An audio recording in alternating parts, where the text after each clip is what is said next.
Therapy channel. இன்றைய பதிவிலையும் social change என்ற தலைப்பில் சில செய்திகளை நம்ம பகிர்ந்துக்கலாம். இந்த சோஷியல் சேஞ்ச் அப்படின்னு நினைக்கிறோமே, அது ரொம்ப எளிமையானது இல்லை. சமுதாயத்தில் ஒரு மாற்றம் கொண்டு வரதுன்றது எப்போவுமே ஒரு பெரிய முயற்சிக்கு அப்புறம் தொடர்ந்து முயற்சி செய்யணும். பெரிய முயற்சியாக இருக்கணும், அது தொடர்ந்து முயற்சியாக இருக்கணும். அப்போ தான் அந்த மாற்றத்தை நம்ம ஏற்படுத்த முடியும். அதனால் சிலவங்க இருப்பாங்க, மாற்றம் கண்டிப்பாக ஓணும், அதில் ஒரு ஈடுபாடு இருந்தாலும் இல்லாட்டியும் இது இருக்கிறத விட்டுட்டு வேறு we want to go for something new அப்படின்னு just for the sake of change அவங்க மாற்றிக்கிடுவாங்க தன்னுடைய பழக்க வழக்கங்களையோ நடவுட பாவனையிலையோ. ஆனால் இதில் எப்படி நம்ம சோஷியல் சேஞ்சுன்ற அந்த கான்செப்டை உள்ளுக்குள்ளே கொண்டு வரணும்னா, நம்ம வீட்டில் இருக்கிறோம், ஒரு சிங்கிள் ஃபேமிலி அப்படின்னு வச்சுக்கணும் வாங்க. அந்த இன்னிய ப்ரெசன்டேஜ் சினாரியோவில் காட்டிலும் ஒரு ஃபேமிலின்னு சொன்னால் என்ன இருக்கும், ஒரு தாத்தா பாட்டி அத்தை மாமா சித்தப்பா பெரியப்பான்னு ஒரு ஜாயிண்ட் ஃபேமிலி பெரிய அளவில் இருக்கும். நம்மளுக்குன்னு ஒரு பேரண்டல் லீனியேஜ் இருக்கும், நிச்சயமாக இருக்கும். நம்மளுக்கு 3 தலைமுறைக்கு முன்னாடி எப்படி இருக்கிறாங்க அப்படின்னு சொன்னால் அதே வழியில் நம்ம தொடர்ந்து வாழ்ந்துக்கிட்டு வரோம். அதில் எந்த விதமான மாற்றமும் இல்லை அப்படின்னா, அந்த மாற்றத்தில் எந்த விதமான இடைஞ்சல் இருந்தாலும் அதை நம்ம என்ன பண்ணிடலாம், அதை ஃபாலோ பண்ணிக்கலாம், அந்த இடைஞ்சலை ஓவர் கம் பண்ணலாம் அப்படின்னு நினைப்பாங்க. ஸோ அந்த மாதிரி இருக்கிற ஒரு காம்பேக்டாக நல்ல ஒரு ஸ்ட்ரெங்தனாக இருக்கிற ஒரு ஃபேமிலி வேல்யூஸ்குள்ளே நம்ம சேஞ்ச் கொண்டு வரதுன்றது கொஞ்சம் ரொம்ப கடினமான விஷயம். ஒரு தனிப்பட்ட ஒரு குடும்பத்திலேயே இது போல் ஒரு ஃபேமிலி பேக்ரவுண்டில் இருக்கிறவங்களுக்கு நம்ம சேஞ்ச் கொண்டு வரது கடினம்னு சொல்லும்போது, இதே போல் ஒத்த கருத்துடைய ஒரு சமுதாயம்னு வைங்க, அவங்கள்ட்ட சேஞ்ச் கொண்டு வரதும் ரொம்ப கஷ்டம். ஆனால் சில நேரத்தில் நம்ம என்ன பண்ணுறோம், நம்மளோட இன்டெலிஜென்ஸ், நம்மளோட நாலேஜ் இதெல்லாம் என்ன பண்ணணும், அதை பயன்படுத்தி நம்மளோட சேஞ்ச் அவசியமா இல்லையான்னு கேட்கலாம். ஒருத்தர் கொஞ்சம் புத்திசாலியாக இருக்காருன்னு வைங்க, எல்லாத்தையும் ஒரு தேர்ந்து எடுத்து பார்த்து உணர்ந்து அதில் உண்மை இருக்கா, அதில் ஃபாலோ பண்ண முடியுமா தெரிஞ்ச பிறகு தான் அவர் எல்லாத்தையுமே அனுசரிப்பாருன்னு வைங்க. ஒரு சாதாரண ஒரு இண்டிவிஜுவல் சொன்னால், அவர் தனக்கு எந்த சமுதாயத்தில் இருக்கிறோமோ அங்கே சேஞ்ச் வேணும்னு சொன்னால் அதுக்கு ரிலேட்டடாக இருக்கிற ஃபேக்டர்ஸ் அதெல்லாம் தனக்கு கேதர் பண்ணி அது சரியானது தானா, நம்ம மாற்றம் பண்ண வைக்க வேண்டியது சரிதானா அப்படின்னு சொல்லி அவங்க அதுக்கு ஒரு பிளான் பண்ணிவிட்டு அதில் சேஞ்ச் பண்ணிக்கலாம் அப்படின்னு வீட்டில் எல்லாருக்கும் சொல்லுவாங்க.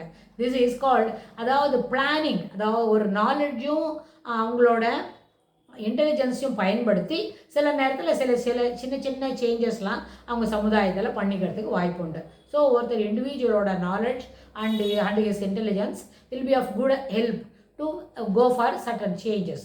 ஆனால் just like that going for change for the sake of சேஞ்சுன்னு சொல்கிறது, that is too bad, that can not be accepted. அது ரொம்ப தூரத்துக்கு அந்த சேஞ்ச் நம்மளை கூட்டிகிட்டு போகாது. உணவு பழக்க வழக்கத்துலேருந்து நம்ம ஆடை அணிவது வரைக்கும் நிறைய சேஞ்சஸ் கிடைக்கும்னு சொன்னோம். ஆனால் இதில் ஸ்கூல் எதான பங்கு வகிக்குமா அப்படின்னு கேட்டால், ஸ்கூலோட எந்த கொள்கையும் நம்மளை தனிப்பட்ட முறையில் மாற்றிக்கிறதுக்கு வாய்ப்பில்லை. ஆனால் the attitude of the family, வீட்டில் இருக்கிறவங்களோட ஒரு ஃபேமிலியில் இருக்கிறவங்களோட கருத்துக்கள், அவங்களோட ஒரு எதிர்பார்ப்புகள், அதுக்கு தகுந்த மாதிரி நம்மக்கிட்ட சமுதாயத்தில் சேஞ்சஸ் எதிர்பார்க்குறதோ சேஞ்சஸ் வரணும் அப்படின்னு நினைக்கிறதோ, we have to bring in change அப்படின்னு சொல்லி நினைக்கிறதோ அது ஒரு அளவுக்கு சாத்தியமாக ஆகும். ஸோ இந்த 2 கருத்தாச்சு.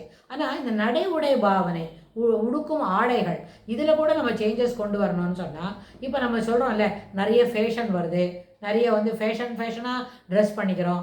அப்புறம் முன்னாடி காலத்தில் ஒரு 100 வருஷத்துக்கு முன்னாடி சாரி கட்டின மாதிரியே கட்டுறோம் இல்லை, 100 வருஷத்துக்கு முன்னாடி சட்டை துணிமணி போட்டுக்கிட்ட மாதிரியே இல்லை அப்படின்னு சொன்னால், இப்போ நிறைய என்ன வருது, ஃபேஷனாக ட்ரெஸ் வருது, புது விதமான ஆடைகள், புது விதமான அந்த போட்டுக்கிற ஆடையில் இருக்கிற ஒரு வித்தியாசமான நேர்த்தியான வித்தியாசமாகவும் இருக்குது, அதே சமயத்தில் நேர்த்தியான ஒரு தையல் முறைகள் அதெல்லாமும் சேர்ந்து ஸ்டிச்சிங் பேட்டர்ன்ஸ்லாம் கூட சேர்த்து வச்சு புதுசாக ஃபேஷன் வருது. அப்படின்னா இது கூட என்ன அடிப்படையில் காரணம், வி வாண்ட் டு சேஞ்ச், நம்மளோட மாற்றம் கொண்டு வர வேண்டும் அப்படின்றதுக்காக தான் இதுபோல் நம்ம என்ன பண்ணுறோம், விதவிதமான ஆடைகளை அணிவதற்கு முயற்சி செய்கிறோம். இதெல்லாம் செய்து தான் சில சமயத்தில் சில சேஞ்சஸ் ட்ரெஸ்ஸில் வர சேஞ்சஸ் ரொம்ப பெரிய அளவில் கிளிக் ஆகிட்டு ரொம்ப நாளைக்கு அது இருக்கும். ஆனால் சில நேரத்தில் ஒரு 20-30 இயர்ஸ்க்குள்ளே again it will change and come back to the காலம் என்பது கழல்போல் சொன்று மேலது கீழாய் கீழது மேலாய் சொல்கிறோம் இல்லையா, அதுபோல் மேலே இருக்கிற ஒரு நல்ல பழக்க வழக்கங்கள் சில நாளத்தில் கீழே போகும், சில நேரத்தில் அடித்தட்டில் இருக்கிற ஒரு நல்ல பழக்கம் மேலுக்கு வரத்துக்கும் வாய்ப்பு உண்டு. இது எங்கேயுமே ஏற்புடையது தான். This is what in our life நம்ம பார்த்துட்டே இருக்கிறோம். நம்ம வந்து என்ன பண்ணிட்டுருக்கோம், நிறைய சேஞ்சஸை பார்த்துக்கிட்டு இருக்கிறோம். ஆனால் இந்த ஃபேஷன் ஃபேடு அப்படின்னு சொல்கிற ஃபேடு விதவிதமாக ட்ரெஸ் பண்ணுறோம், அங்கே போகணும்னு சொன்னால் அது கூட ஒரு சேஞ்சில் இருக்கணும். சேஞ்ச் வேணுன்ற அந்த ஒரு வேகம் இருக்குல்ல, அந்த வேகத்தில் அந்த இம்பல்சிவ்னஸ் இல்லாட்டி போனால் அந்த opt to change our dress for the present scenario அப்படின்னு சொல்கிறோம். ஆனால் சில நேரத்தில் சேஞ்சுன்றதுக்காக வேண்டி ஒரு சகிக்க முடியாத சில சேஞ்சஸ்லாம் கொண்டு வரோம்னு சொன்னால் those things ought to be assured. சமுதாயத்தில் சீர்கேடு விளைவிக்கக்கூடிய எந்த மாற்றமும் ஏற்புடையது இல்லை. சமுதாயம் கட்டுக்கோப்பாக இருந்தால் மட்டுமே அந்த ஏரியா இருக்கே, அந்த ஒரு இடம் கட்டுக்கோப்பாக இருக்கும். அப்போ தான் அந்த மாநிலத்துக்கு ஒரு சிறப்பு வரும். முதல்ல அந்த ஊருக்கு சிறப்பு வரும், அப்புறம் அந்த மாநிலத்துக்கு சிறப்பு வரும். அதுபோல் நாடு முழுவதும் அந்த கட்டுக்கோப்பான நிலைமை என்ன எடுத்துக்கொண்டு தான் போக வேண்டும்.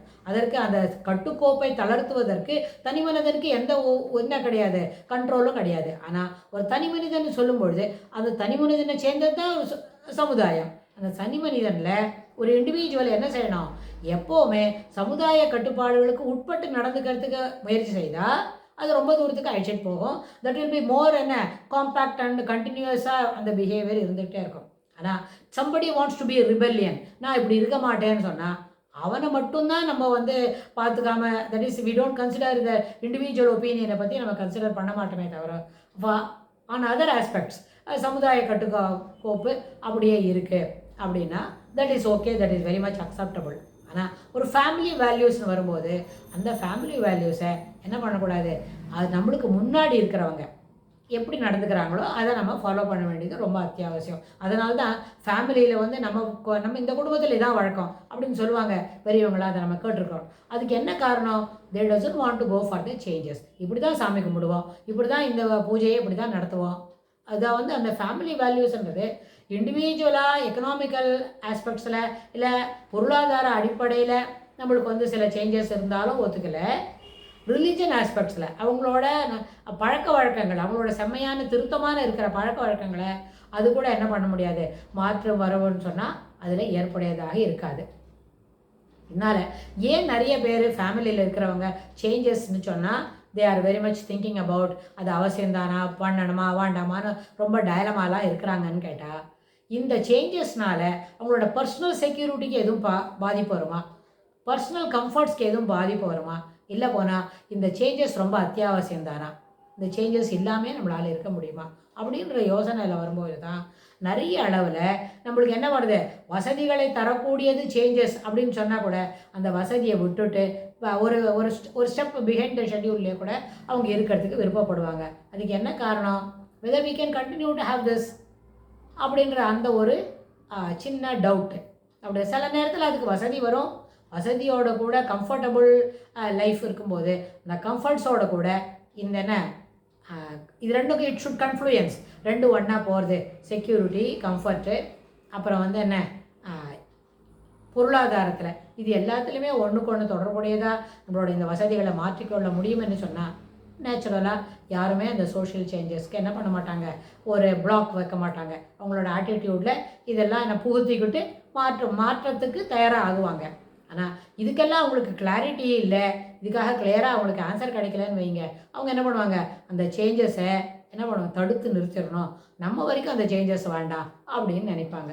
இதனால் சோஷியல் சேஞ்சஸ்ன்னு to bring in social change அப்படின்னா it is not easy joke. ஒரே நாளில் ஒரு வாரத்தில் ஒரு 12 மணி நேரத்தில் அப்படியெல்லாம் நடக்காது. ஒரு நாளில் ஒரு 12 மணி நேரத்தில் இல்லை ஒரு வாரத்தில் அதுபோல் இந்த சோஷியல் சேஞ்செல்லாம் நடைபெறாது. ஒரு சோஷியல் சேஞ்ச், ஒரு சமுதாயத்தில் சின்ன விஷயத்துலையோ பெரிய அளவுலையோ ஒரு மாற்றம் வர வேணும்னு சொன்னால் அதுக்கு நிச்சயமாக இட் வில் டேக் 1 decade. உள்ள ஒரு இடமா பரவி அது எல்லா இடத்துலையும் இது ஒரு கலாச்சாரமாக மாறணும்னு சொன்னால் 12 வருடங்கள் குறைவால் ஆகும். ஒரு இட் ஷுட் ஸ்ப்ரெட். நம்ம பண்ணியிருக்கிறோம், இது சரியாக தான் வந்திருக்கு, you can also adapt it அப்படின்னு ஒருத்தருக்கு அஸ் எ வேர்ட் ஆஃப் மவுத்தோ இல்லை நம்ம பார்க்குற விஷயத்துலையோ எல்லாத்தையும் நம்ம எடுத்துக்கொண்டா நிச்சயமாக நம்மளால் உடையாக இருந்தாலும் ஆடை அலங்காரமாக இருந்தாலும் இன்னும் சில அணிகலன்கள் போட்டுக்கிறது இல்லை வேறு இன்னும் புது விதமான செய்திகளை செய்கிறது, அது எதுவாக இருந்தாலும் இதை வந்து சோஷியல் சேஞ்சை இம்ப்ளிமெண்ட் பண்ணுறதுக்கு என்ன நிறைய நேரம் பிடிக்கும், ஒரு டிக்கேடுக்கு மேலே செலவாகும். இது வந்து தெரிஞ்ச விஷயந்தான். ஆனால் இதை பயன்படுத்துறது அத்தனை எளிதில்லை. It will take some extra time அப்படின்னு சொல்கிறோம். ஆனால் இதுக்கு தொடர்புடைய செய்திகளை சேஞ்ச் வந்துடுத்து வந்த பிறகு நம்ம என்னெல்லாம் செய்ய முடியும், சேஞ்ச் வந்தால் அது எப்படி ஏற்புடையது அப்படின்னு நம்ம பார்த்து சிறப்பான கருத்துக்களை வளர்த்துக்க முடியும். இதுக்கு தொடர்புடைய செய்திகளை வரப்போகிற பகுதிகளில் பார்க்கலாம். Thanks for